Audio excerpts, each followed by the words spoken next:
Mark Johnson's hands were calloused and rough from years of construction work, but when he held Sarah's hand, she said they felt like silk. That's how it was between them, opposites that somehow fit perfectly together. "Another day, another dollar," Mark would say, coming home covered in dust and sweat, his muscles aching.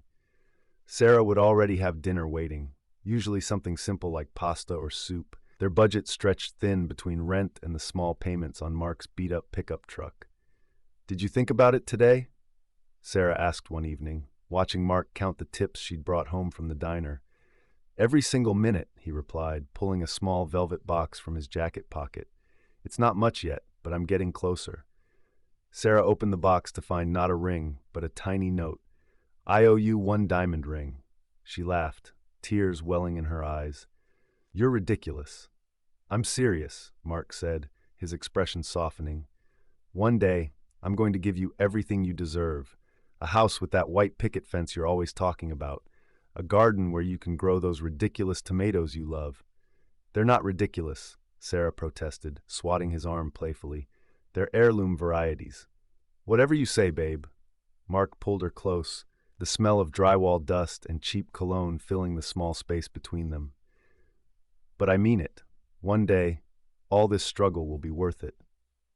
Their apartment was tiny, just 600 square feet above a laundromat that rattled their windows at all hours. The ceiling leaked when it rained, and the heater worked only when it felt like it.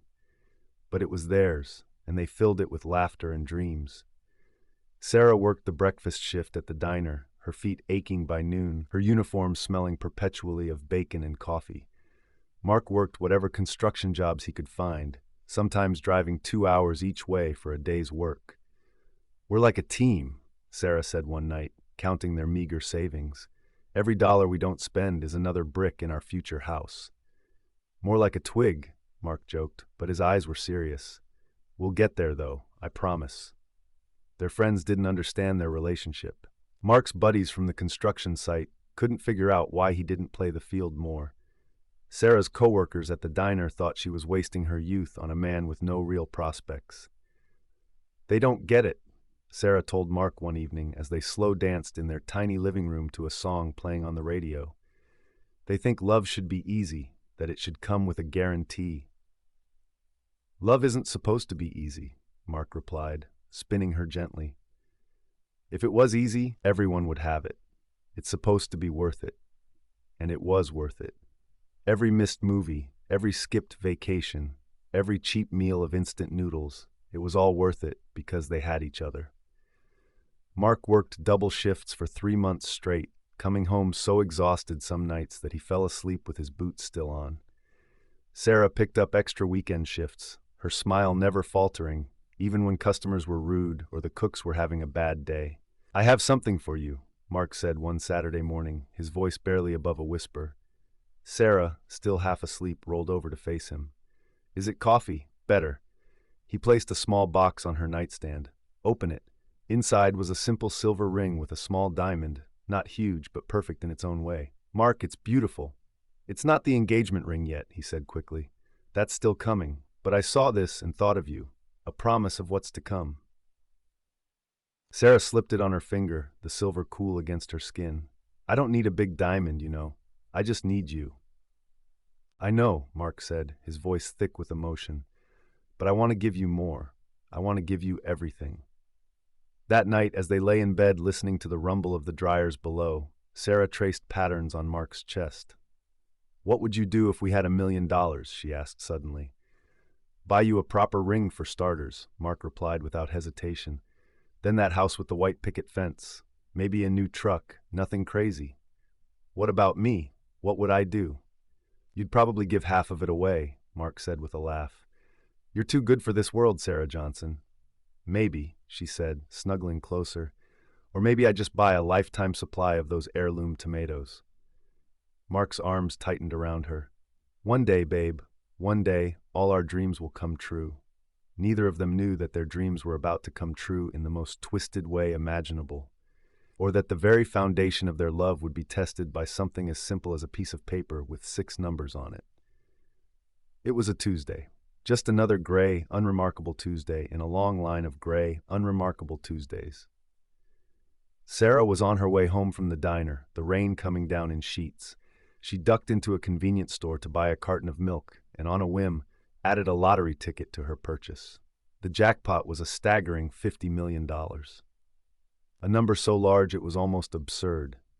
"Can you imagine," she said to Mark that night, holding up the ticket like a cocktail napkin. "What would we even do with that much money?" "Probably have a heart attack," Mark replied, not looking up from the TV. "Check the numbers." The next morning was a blur. Sarah was running late for her shift, fumbling with her keys while trying to balance her purse and a piece of toast. She almost forgot about the ticket until she saw it lying on the counter. "Oh, what the heck?" she muttered, pulling up the lottery results on her phone. She read the first number, then the second. A strange, buzzing sensation started in her ears. "Mark," she called out, her voice trembling. "Mark, you need to see this."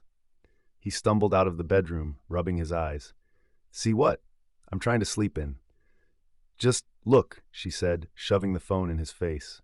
He squinted at the screen, then back at the ticket in her hand. He read the numbers again and again. The buzzing in Sarah's ears grew louder, a high-pitched whine that drowned out the sound of the city outside. "No way," Mark whispered, his eyes wide with disbelief. "No, freaking way." They checked the numbers a third time, then a fourth. It was real. Every single number matched. They were $50 million richer. The first few minutes were silent, a strange, suspended animation of shock. Then Sarah let out a shriek, a sound so full of joy and terror that it made the windows rattle. Mark scooped her up, spinning her around their tiny living room, their laughter mingling with tears. "We won," he kept saying, his voice cracking. "We actually won."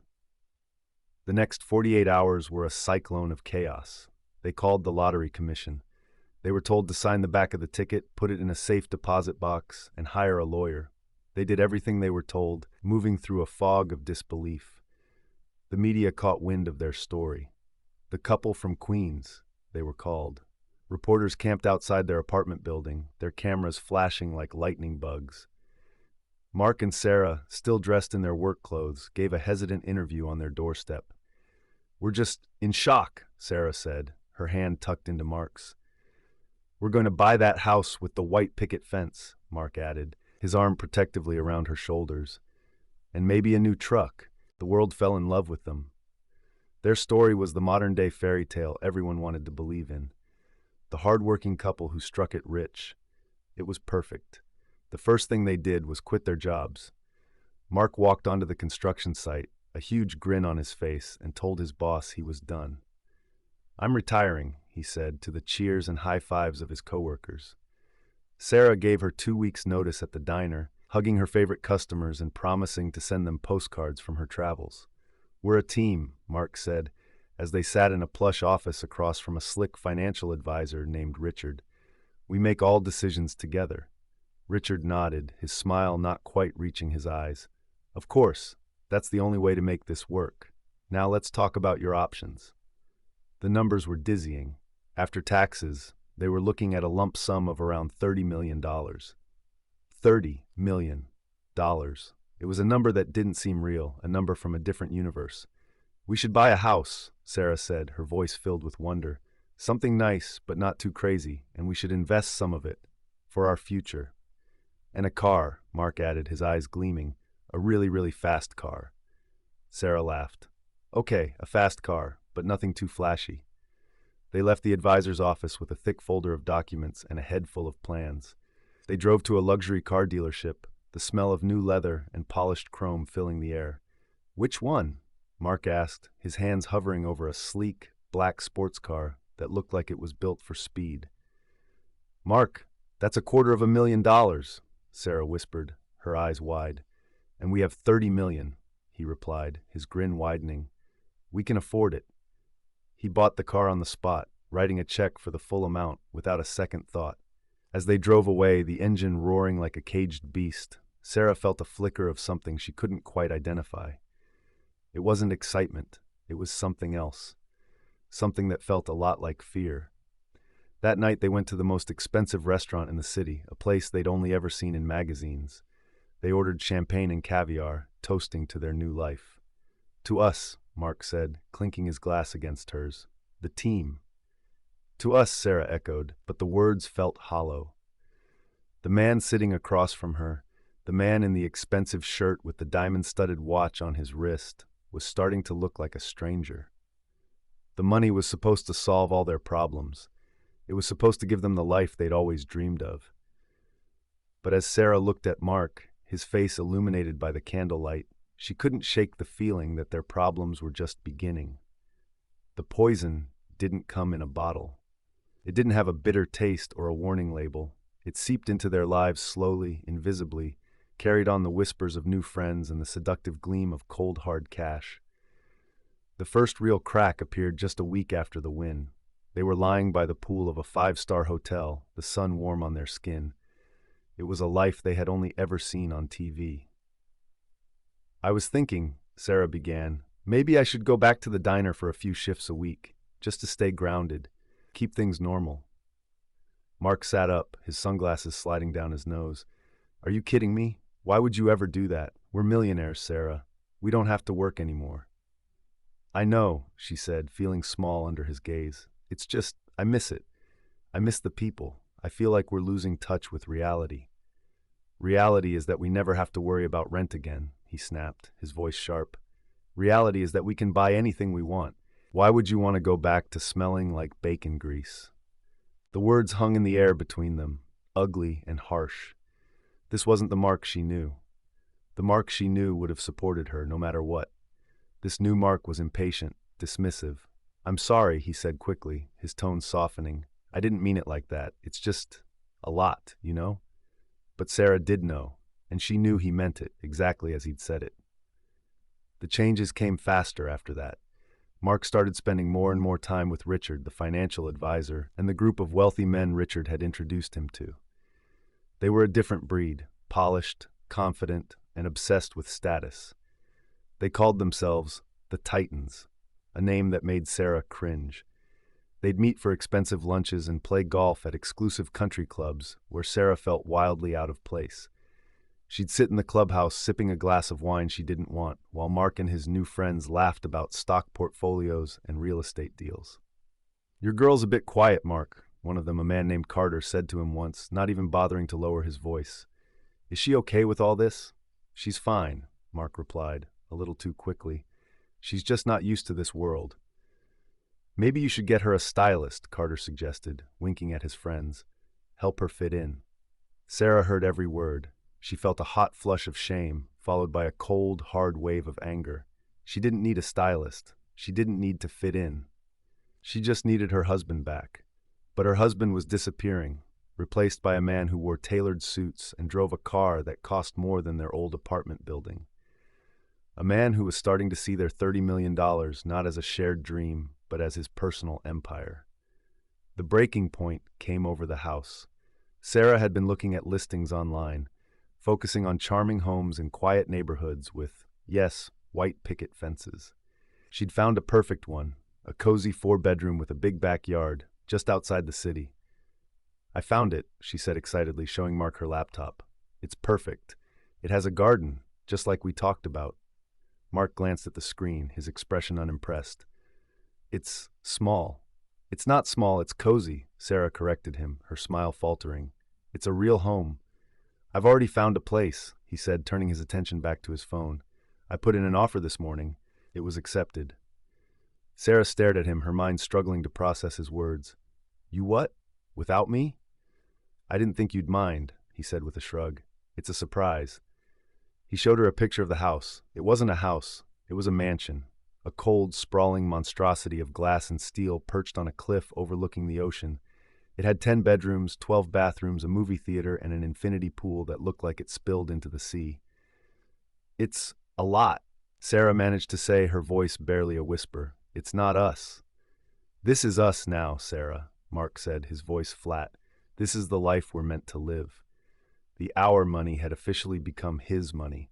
He was the king, and she was just there, a guest in his new life. That night she confronted him. They were in the penthouse suite of a luxury hotel, the city lights twinkling below them like a fallen constellation.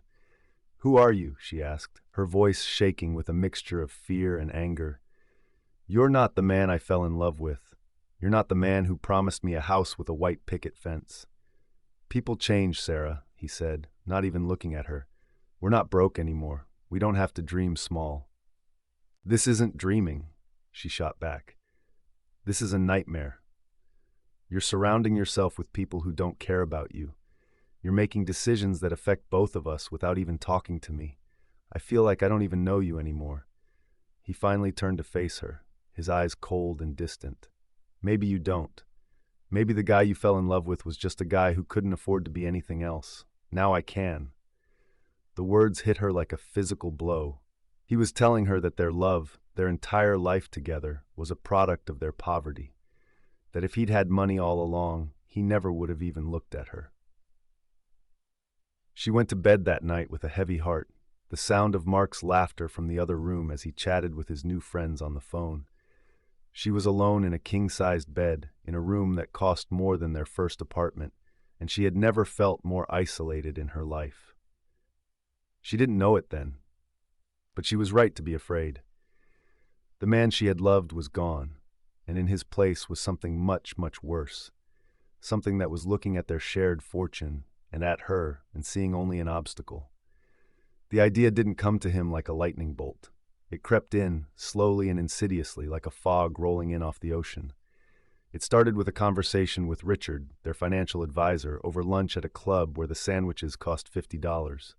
"You know, Mark," Richard had said, swirling the ice in his glass, "you should think about protecting your assets. A prenup would have been ideal, but it's too late for that now." "What do you mean?" Mark asked, his attention only half-focused. "A divorce," Richard said, his voice casual. "If you two were to split, she'd get half, maybe more. A judge would see you as the primary breadwinner, but she was your partner. The law is designed to protect her. Half." The word echoed in Mark's mind. $15 million. For what? For a woman who didn't understand his new world? For a woman who wanted to go back to smelling like bacon grease? The thought was infuriating. She wouldn't do that, Mark said, but he wasn't sure he believed it anymore. Sarah was unhappy. He could see it in her eyes, in the way she moved through their luxurious hotel suite like a ghost. "Maybe not," Richard said with a shrug, "but people change when money is involved. It's best to be prepared." The seed was planted. That night, Mark lay in bed next to Sarah, listening to her soft, even breathing. He wasn't thinking about their future together. He was thinking about his future. A future without her. A future with all $30 million. The next day, he bought a cheap pay-as-you-go laptop from a big-box store, paying with cash. Back in the privacy of his hotel room, he opened it and began to type. His fingers moved across the keyboard with a strange, detached calm. He wasn't a killer, he was a problem solver, and Sarah had become a problem. His search history was a roadmap to a dark and twisted mind. New York State divorce laws, spousal support guidelines, how to hide assets from a spouse. Then, the searches took a darker turn. What happens to lottery winnings in a divorce? Can a lawyer get me out of paying my spouse? The answers were not what he wanted to hear. The law was not on his side. A divorce was a financial death sentence. He would lose half of everything, and for what? So she could live in her cozy little house with her white picket fence while he was stuck paying for it? The injustice of it all burned in his gut. He closed the laptop and paced the room, his mind racing. There had to be another way. A better way. He opened the laptop again. This time his searches were more direct, more chilling. How to stage a fatal car accident. Remote areas with no cell service. How to disable a car's airbag. Can brakes be tampered with? He spent hours reading, absorbing information like a sponge. He learned about GPS trackers, about the black boxes in modern cars that recorded speed and brake pressure.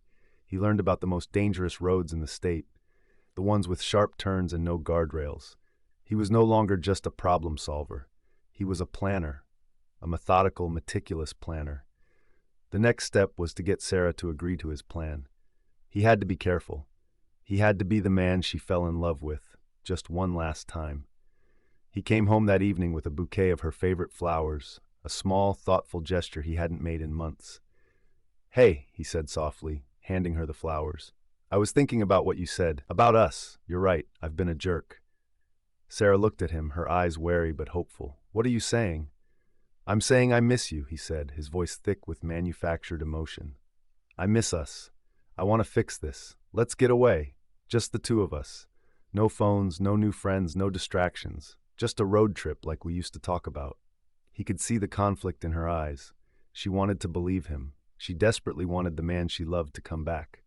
Where would we go? She asked, her voice hesitant. I found this place, he said, pulling up a website on his phone. It's a little cabin in the Catskills, right by a beautiful lake. We could go for hikes, make dinner, just talk, reconnect. He showed her pictures of a charming, rustic cabin nestled in the woods. It looked exactly like the kind of place she would love. It was a lie, of course. The cabin was just a cover story. The real destination was a desolate cliffside road he had scouted, a place where accidents happened all the time. I don't know, Mark, she said, but he could see her resolve weakening. Please, Sarah, he begged, taking her hand. Give me one last chance to make this right. She looked into his eyes, searching for the man she married. And for a moment, she thought she saw him. The kind, loving man who promised her the world. She didn't see the cold, calculating killer hiding just beneath the surface. Okay, she said finally, a small smile touching her lips. Let's do it. Mark smiled back, his heart pounding in his chest not with love, but with the thrill of a predator whose prey had just walked into the trap. The plan was in motion. All that was left was to set the stage for the final, tragic act. The road trip began under a cloud of forced optimism. Mark drove the new sports car, a machine built for speed that he handled with unnerving precision. Sarah sat in the passenger seat, the flowers he'd bought her wilting in the heat on the dashboard. See? He said, his voice a little too bright. This is nice, right? Just like old times. But it wasn't like old times. Nothing was. The silence in the car was a physical thing, a heavy weight that pressed down on them both. Every attempt at conversation felt stilted, every laugh forced. Sarah stared out the window, watching the familiar suburbs give way to the rolling green hills of upstate New York. She tried to push the feeling away, to believe this was a genuine attempt to fix their broken relationship. But a seed of doubt, planted weeks ago, had taken root. It was the little things. The way he avoided her eyes, the way his phone was always turned face down, the way he'd meticulously planned their route, down to the exact gas stations they would stop at. Are you sure this is the right way? She asked as he took a sharp turn onto a narrow, unmarked road. The GPS says to stay on the highway. The GPS is for tourists, he said, his knuckles white on the steering wheel. I know a shortcut. It's more scenic. Scenic wasn't the word Sarah would have used. The road was paved, but just barely. It snaked through a dense, dark forest, the trees forming a canopy that blocked out the sun. The air grew cold, and a sense of isolation washed over her. Mark, I don't like this, she said, her voice tight with anxiety. Let's turn back.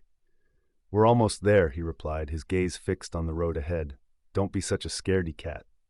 His tone was dismissive, a cruel echo of the man he'd become. The road began to climb, winding its way up a steep incline. On one side was the solid rock of the mountain. On the other, a sheer drop-off with no guardrail. Slow down, she pleaded, her hands gripping the door handle. You're going too fast. I've got it, he said, his voice eerily calm. And then she saw it. Tucked into a small turnout, almost hidden by the overgrown bushes, was a second car. It was a beat-up sedan, the kind of car that would blend in anywhere. It was empty. Whose car is that? She asked, her heart starting to pound against her ribs. Mark didn't answer. He just kept driving, his eyes locked on the road. A strange, cold calm settled over Sarah. The suspicion, the doubt, the fear, it all coalesced into a single terrifying thought. This wasn't a shortcut. This was a trap. Mark, stop the car, she said, her voice shaking. Stop the car right now. He glanced at her then, and for the first time in months, she saw him clearly. It wasn't the man she fell in love with. It wasn't the struggling construction worker or the adoring fiancé. It was a stranger, a cold, empty stranger with dead eyes.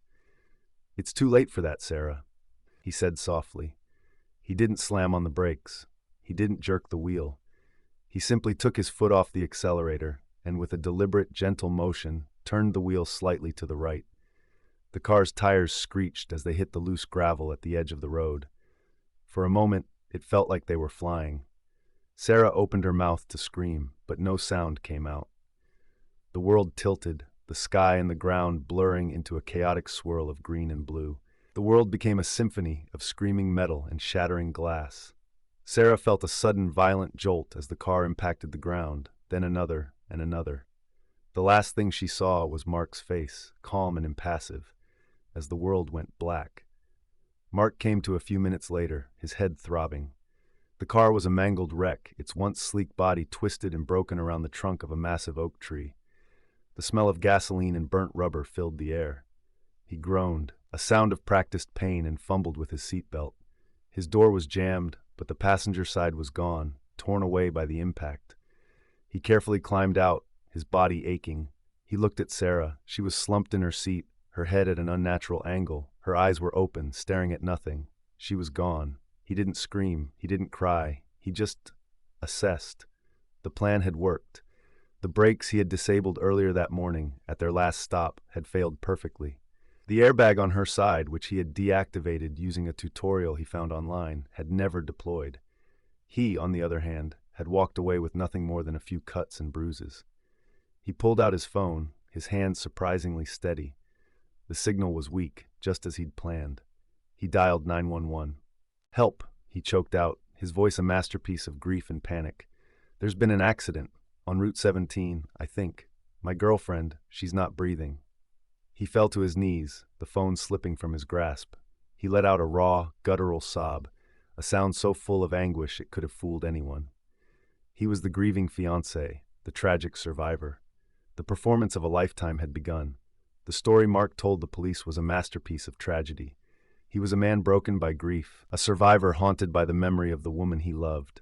He gave tearful interviews to the local news, his voice cracking as he described the accident on the scenic shortcut he had wanted to share with Sarah. The public bought it completely. He was the handsome, grieving fiancé who had lost everything in a cruel twist of fate. The case was open and shut. A tragic accident on a dangerous road. The file was ready to be closed. But it landed on the desk of Detective Anya Miller, a young officer with a reputation for seeing things others missed. She read the report once, then read it again. Something was wrong. "It's too perfect," she said to her partner, a veteran detective named Russo. "The story, the location, the victim, it's like a script." "It's a sad story, kid, that's all," Russo said, sipping his coffee. "These things happen. Rich kid in a fast car loses control." But Miller couldn't let it go. Why would he take a shortcut that added 20 minutes to their trip? Why was there no cell service in that specific stretch of road? And why did Mark's story sound so rehearsed? "Run the car's black box," she told Russo. "I want to see the data from the last 30 seconds. "It's a waste of time," he grumbled. "The guy was speeding, lost control, end of story." "Humor me," she insisted. A day later, the report came back. Russo called Miller into his office, his face pale. "You need to see this." The data told a different story. It showed the car was traveling at a normal speed just before the crash.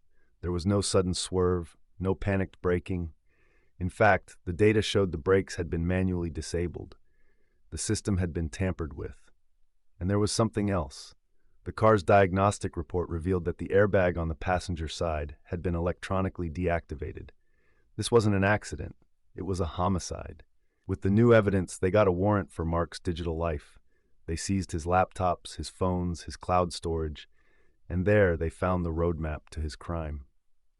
The search history was a confession written in ones and zeros. How to disable a car's airbag, staging a fatal car accident, remote areas with no cell service. They found the GPS data from his phone showing he had visited that same desolate Cliffside road 3 times in the week leading up to Sarah's death.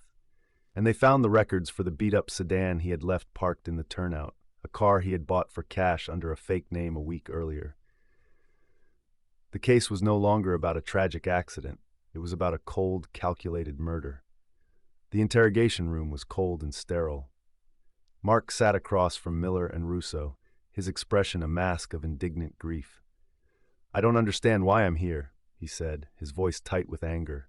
"I've been through hell. I lost the love of my life." "We know about the car, Mark," Miller said, her voice calm and steady. "We know you disabled the brakes. We know you turned off the airbag." Mark's facade crumbled, just for a second. a flicker of panic in his eyes before he regained his composure. That's ridiculous. I don't know anything about cars. We also know about your searches, Russo added, sliding a printout across the table. You were very thorough in your research. Mark looked at the paper, then back at the detectives. He was cornered. There was no way out. And in that moment, he changed. The grieving fiancée disappeared, replaced by the cold, arrogant stranger Sarah had seen in the car. He leaned back in his chair, a small, bitter smile playing on his lips. She was going to leave me, he said, his voice devoid of emotion. She was going to take half my money. $15 million. For what? Because she couldn't handle the life I gave her? So you killed her, Miller stated, her voice flat. I didn't kill her, he corrected her. I liquidated an asset. She was holding me back. She was too simple, too small for the world I was meant to have. The love we had was real, I guess, but it wasn't worth $15 million. The chilling confession hung in the air. There was no remorse, no guilt, just a cold, terrifying sense of entitlement. He had killed the woman who loved him, not in a fit of rage, but as a calculated business decision. In the end, Mark Johnson was sentenced to life in prison without the possibility of parole. The money, the mansion, the cars, it was all gone, seized by the state, and tied up in civil suits from Sarah's family. The last shot of the news report was of the empty mansion on the cliff, a monument to a love that was destroyed the moment it got everything it ever wanted. The man who promised to build Sarah a world had ended up destroying hers, all for a fortune he was never able to spend.